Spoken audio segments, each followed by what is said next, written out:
CFMA, Construction Financial Management Association's podcast featuring stories of our members. I'm your host, Kate Platt, CFMA's marketing manager. This month, I'm joined by Jennifer Murphy. She is the CFO and treasurer of Plume Service Company in Grand Rapids, Michigan, a certified construction industry financial professional, and a member of the executive committee. Welcome, Jennifer. Thank you so much for making time. Thank you. Thank you for having me. So let's just jump right into this. Can you tell me how you got started in construction finance? I kind of fell into it. I had worked for most of my career in large manufacturing companies, Fortune 500, 20,000 plus employees. And the company I was with was moving the accounting department out of state, and I made the decision not to move with them. So as I looked for a job, I was introduced to a position at a general contractor. I took that position, and after about 6 weeks of it, thought, what did I get myself into? I don't get construction accounting.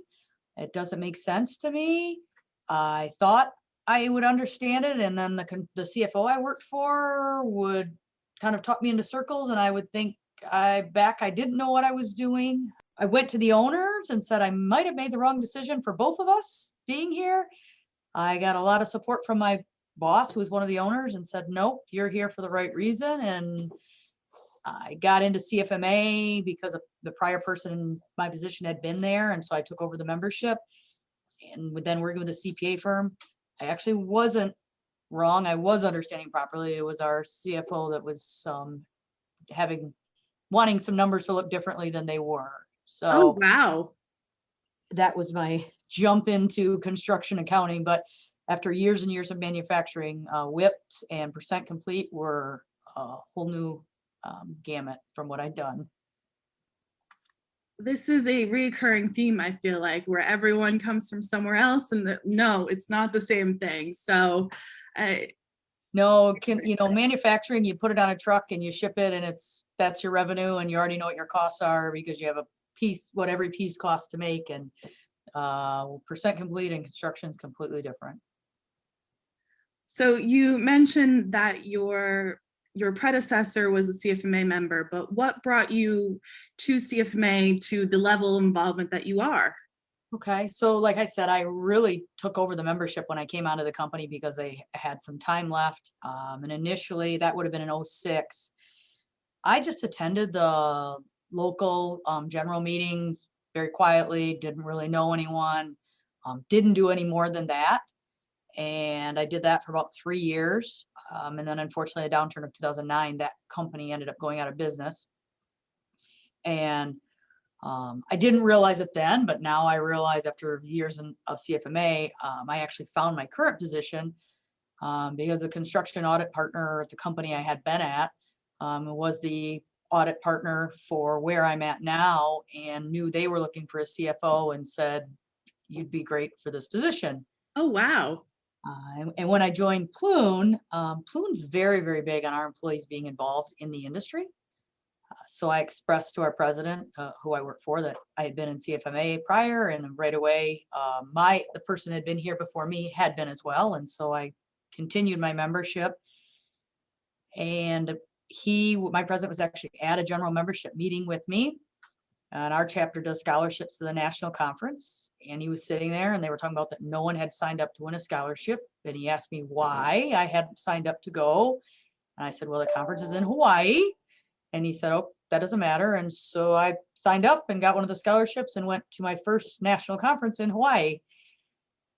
And there, just kind of the energy and the networking, and I still was in Hawaii by myself and didn't really know anyone, but it got me out of my comfort zone of starting to meet people.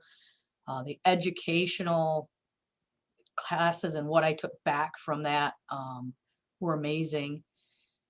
And as I got back into West Michigan, I got involved in our roundtables, which we're very big with in our Western Michigan chapter, and started to meet a few more people and get to know people more. And as I got more involved, I got asked to join the local board. Did my whole 6-year stint through the board and through the different committees, membership program.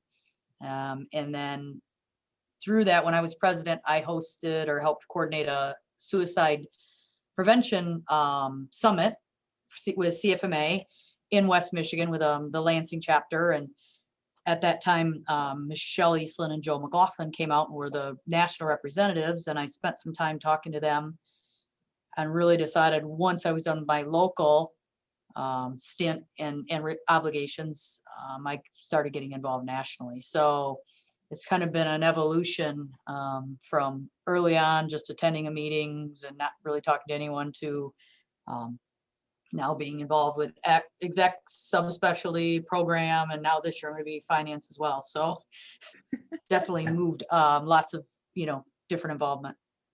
Climbing that ladder quickly there from attendee to running the show over here. Yeah, huh? well, yeah, it's just once you really get, for me, it was getting out of my comfort zone. And once I met some other people, realizing what valuable relationships and what knowledge and the ability to call up the CFO at a general contractor and ask why we haven't gotten a change order or why we haven't gotten paid. And I know them because I've sat at lunch with them or I've golfed with them at a golf outing, and it just makes things so much easier.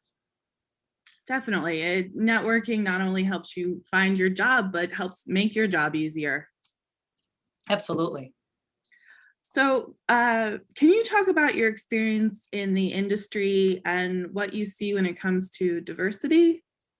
Sure. I think that coming from very large manufacturing companies, Fortune 500, I believe the diversity, we always can work on it.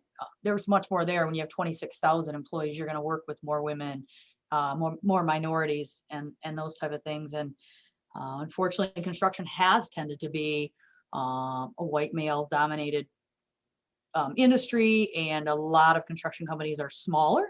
So you don't have the workforce to even get the numbers necessarily to have as much diversity. And so one of the first hurdles I struggled with was that people thought a woman could know anything about the industry. A lot of times I heard, well, you don't get it. You haven't ever been out in the field and turned a wrench, or you haven't ever installed this. And so that, you had to overcome that.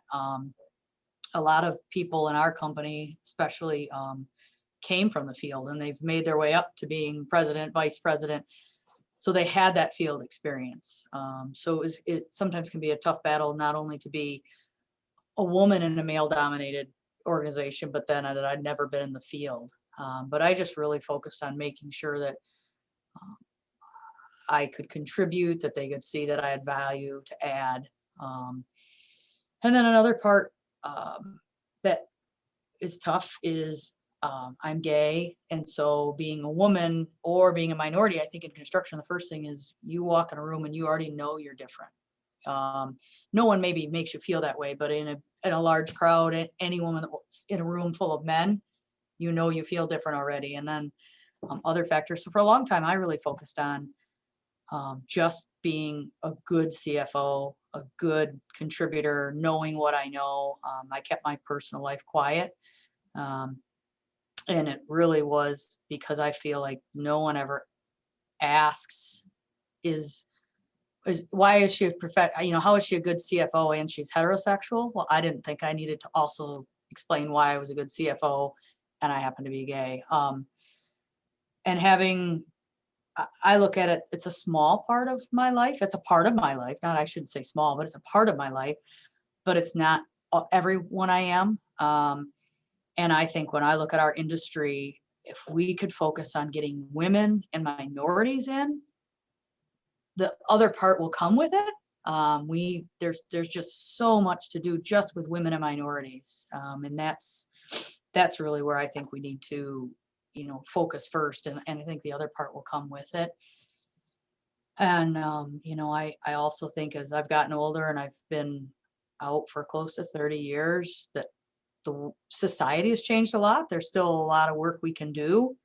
But I don't worry as much anymore that I'm going to lose my job, I'm going to lose my house, I'm going to lose with who I am. And as I've gotten older, more comfortable, and feel like I've proven myself, which might be sad that I feel like I have to prove myself first to open up part of my life. But that's just really where I'm at right now. And I think for us, and I'm excited, the Diversity Inclusion Committee's been formed, excited for things they're going to do, but just helping women and minorities get into construction is going to be a large undertaking to start with. And I think that'll be, it'll be great. Well, thank you for sharing that perspective with us. So Jennifer, on this podcast, we talk a lot about giving and getting advice. So what is the best piece of advice you've ever received that you find yourself, just thinking on occasionally? I can't remember who gave me the piece of advice, but it really wrapped around making sure, and what I shoot for every single day is to either impart some knowledge on someone else, or else that I gain some piece of knowledge every day. And I feel like that's when it's a successful day. If I'm helping someone grow in their career, in their personal life, something, or I get something from someone that helps me grow. So I try every day to make sure that it's a give and take. I'm always willing to learn new, but also pass on and share. I've been in the industry not terribly long time now, but 15 years, having my CCIFP. So as I bring in younger staff members, or even some of my staff members I worked with a long time, really trying to impart on them the things I know, areas they can gain, areas they could grow in. And it goes across even other people in the company. When I'm reading a contract, explaining to them why I look for certain clauses, what those clauses can mean to us legally, what not having insurance on a subcontractor that's on site can do to us from a risk perspective. So I think that, and really along with that goes just focusing on what I have control over, and don't spend my time on things that I can't make an impact with, or are out of my control. So that's a lot of what I do. That is great advice to follow. Do you have a piece of advice to share with our listeners? Yep. I would say get involved, get out of your comfort zone. What has happened in my career, how I've evolved as a person, and things with this, especially CFMA, getting involved, networking, getting out of my comfort zone, doing things I wouldn't normally do, has helped me internally in my company, and how I can approach conversations that are difficult, or address topics that aren't fun to talk about, but do it in a respectful manner. And also you're talking to people that are not from right inside your company, or maybe different walks of life. And so my biggest thing I would tell everyone is get involved, get out of your comfort zone, network. It will do wonders for your career and your personal well-being. That's great advice. This brings us to the end of our episode. I wanted to thank you, Jennifer, and give you the opportunity. Is there anything else you need to add on? No, I think I'm good. Thank you so much for having me. I appreciate it. Great. Well, everyone, thank you for listening to another episode of Voices of CFMA. If you're looking to learn more about diversity and inclusion within the construction industry, check out the resources in our online content hub at cfma.org/content-hub. And make sure to join us next month when we sit down with Rhonda Huseman, CFMA Secretary and member of the Western Michigan chapter, to talk about her career and time with CFMA. If you enjoyed this podcast, don't forget to like and subscribe and share on social media. And if you're interested in learning more about the Construction Financial Management Association, check out cfma.org. Until next month.